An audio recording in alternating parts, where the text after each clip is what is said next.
Salut, c'est Aku, on se retrouve pour une nouvelle vidéo et aujourd'hui j'ai envie de te parler un peu des éditions anglaises, mais plus particulièrement de Fakou. Fakou, c'est tout simplement la plus grosse édition anglaise. Elle a été créée en 2006. Vraiment, ils ont un catalogue de fous furieux, ils ont vraiment des dingueries, mais dès que c'est sold out, vous allez payer 50 € le tome. J'aurais pensé que Ni va s'inspirer du modèle de Fakou, mais finalement ils ont pris tellement de mauvaises décisions qu'ils ont une partie du catalogue, mais ça suit pas. Parce que Fakou, c'est vraiment énorme. Vous avez une offre abonnement où vous pourrez lire des chapitres de doujin avec l'abonnement Ultimate, si je me souviens bien, c'est celui-là que je prenais à l'époque. Et du coup, j'ai lu vraiment pas mal de choses. Et c'est comme ça que j'ai découvert pas mal d'Hirodori, d'ailleurs, de doujin d'Hirodori, puisqu'ils sont en collaboration. Et parfois, les Anglais ont des trucs en avance comparé aux Français, et inversement. Vraiment, c'est cool d'aller voir les deux, et je vous conseille vraiment, vous pouvez développer votre anglais, et en plus de ça, votre côté spacey en anglais. Parce qu'il y a vraiment pas mal de choses que nous on n'aura jamais en France, je vous le dis.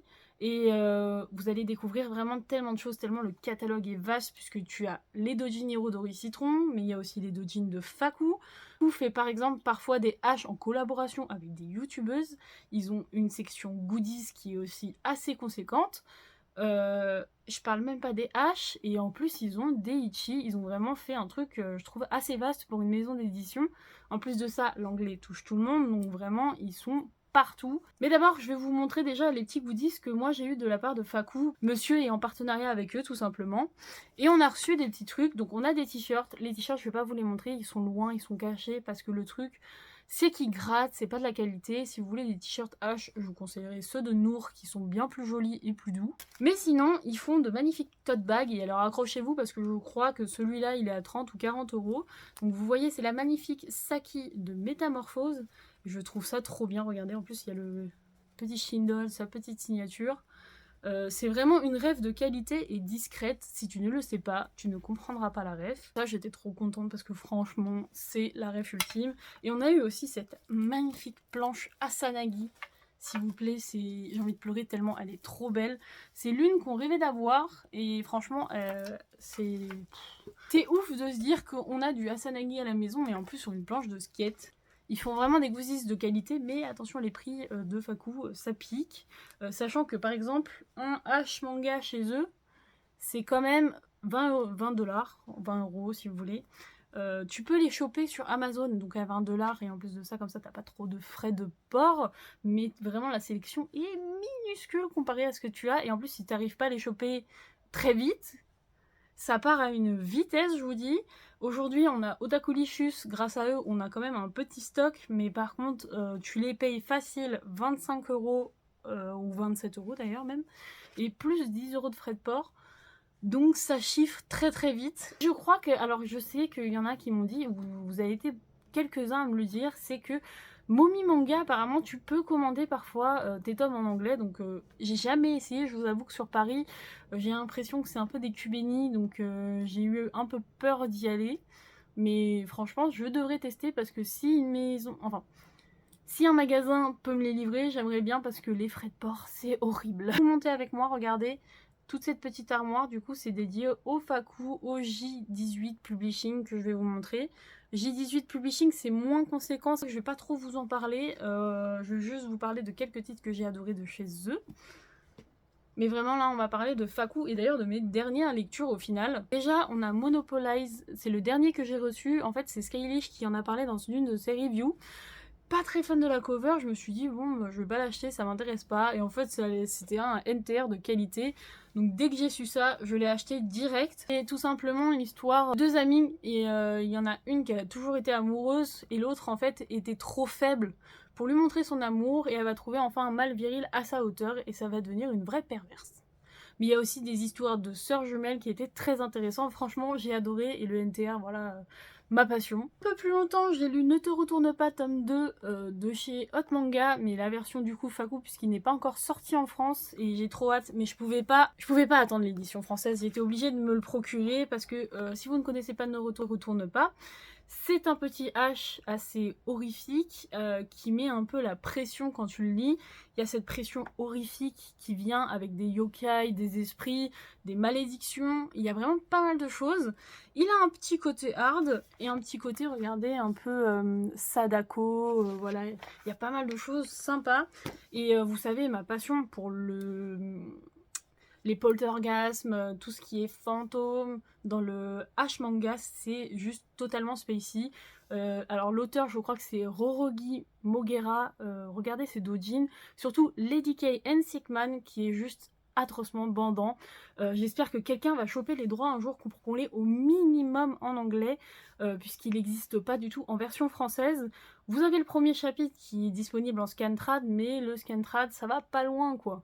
Ça fait pas mal de chapitres, le dessin de ce mec est atrocement bandant, je le dirai tout le temps parce que vraiment c'est une dinguerie. Il se rapproche énormément du style teen love romance centrique, vraiment t'as un truc tendre et en même temps ça va dans la puissance, ça va du tac au tac et avec ce côté horrifique, mais c'est trop bien, il y a des exorcismes, des fantômes et vraiment Rorogi Mogera, si quelqu'un arrive à le choper lui, j'en rêve.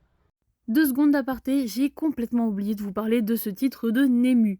C'est tout simplement le fameux poltergeist qui viendra hanter le minou de la dame que vous voyez sur la cover. Nemu fait des monster boys parfaits. Notre chère madame n'arrive pas à être satisfaite par ses petites amies et personne n'y arrive, sauf ce fantôme. Vraiment, c'est un titre tendre que je conseille. J'espère un jour le voir en français parce que malheureusement, il est disponible que sur Hirodori Comics en anglais ou qu'un jour il sortira en version papier. C'est un titre que j'adore. La fin de ma propagande pour Nemu, désolée, je suis beaucoup trop fan, je vous laisse avec la suite de la vidéo. Si on a les versions d'Odin papier, je vous les vends. Je vous les vends, je vous les achète tous, je les prends, c'est une dinguerie. J'en ferai de la propagande jusqu'à tant qu'on l'ait, hein, parce que lui, je le kiffe. Et sinon, sur Insta, je vous ai fait une petite sélection de mes 5 titres que j'aimerais voir paraître en France, si j'arrive à les attraper. Et déjà aussi, je voulais vous parler, avant de vous montrer ma sélection, enfin je vais vous montrer ma sélection comme ça, avant de vous parler de ça, j'ai envie de vous parler un peu de la qualité des fakus. Vous voyez la différence? C'est un truc de ouf. Bah, après, vous voyez aussi la différence dans le prix, hein, c'est 20 $. C'est pas les trucs mous là qu'on a chez Nihoniba, tu vois, c'est compact.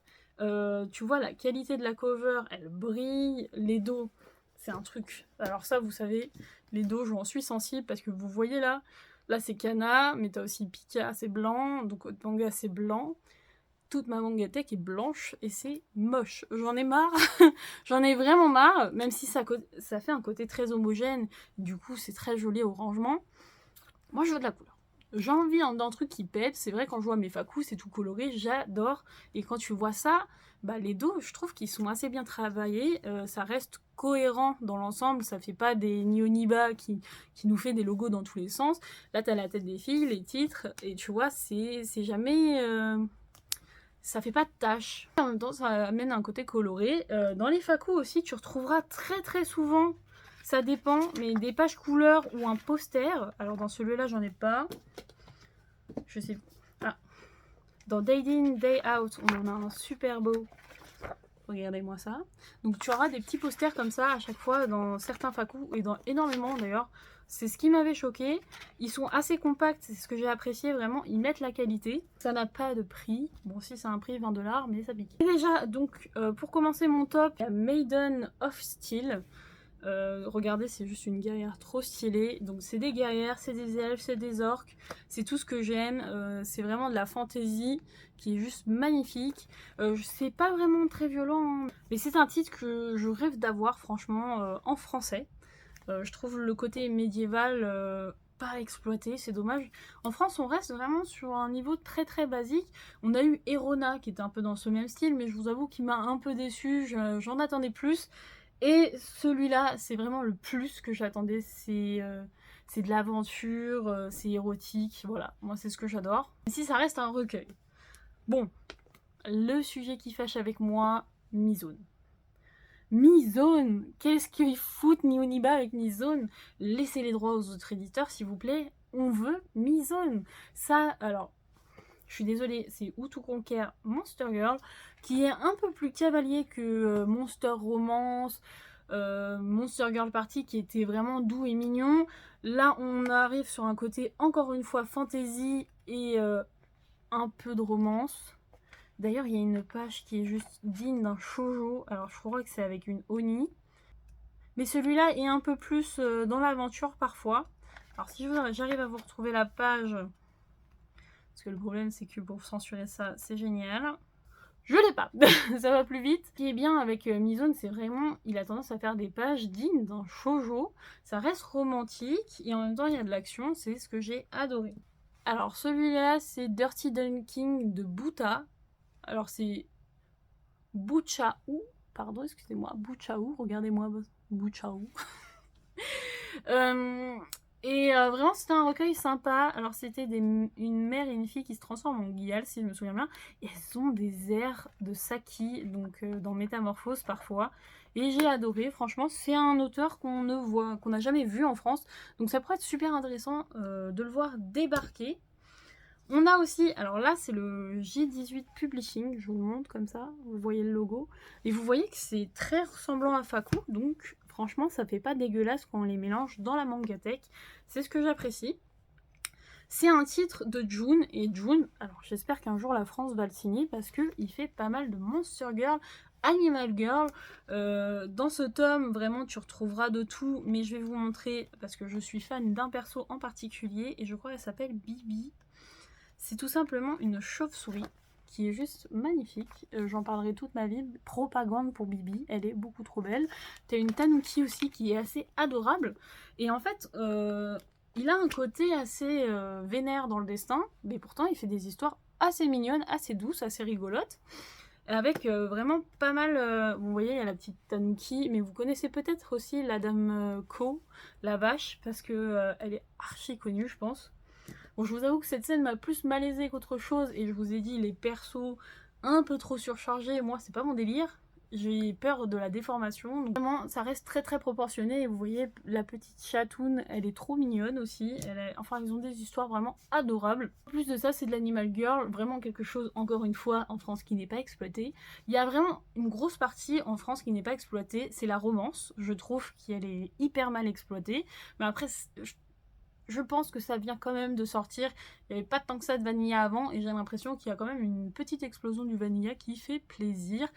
Sachant qu'ils font beaucoup de scénarios maintenant adaptés pour les femmes, qui est trop bien. Les Monster Girls. Les Monster Girls, genre...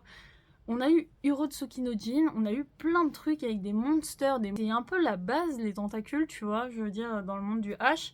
Et en fait, les gens pensent que c'est vieux, sauf que aujourd'hui, ce qui pète, c'est les Monster Girls, les succubes, les Oni, il y a vraiment plein de choses à exploiter. Et souvent, en plus de ça, les monsters sont vraiment des personnages attachants. Et c'est ce que je trouve dommage que c'est pas exploité, parce que en fait, au final, c'est plus le vieux cliché de la tentacule, c'est vraiment toujours des personnages très attachants ou très exacerbés, et ils sont juste adorables en fait. Rendez-nous nos Monster Girls en France. Et pareil, un thème que beaucoup demandent, hein, je sais qu'on est beaucoup, ne vous cachez pas, le Futanari.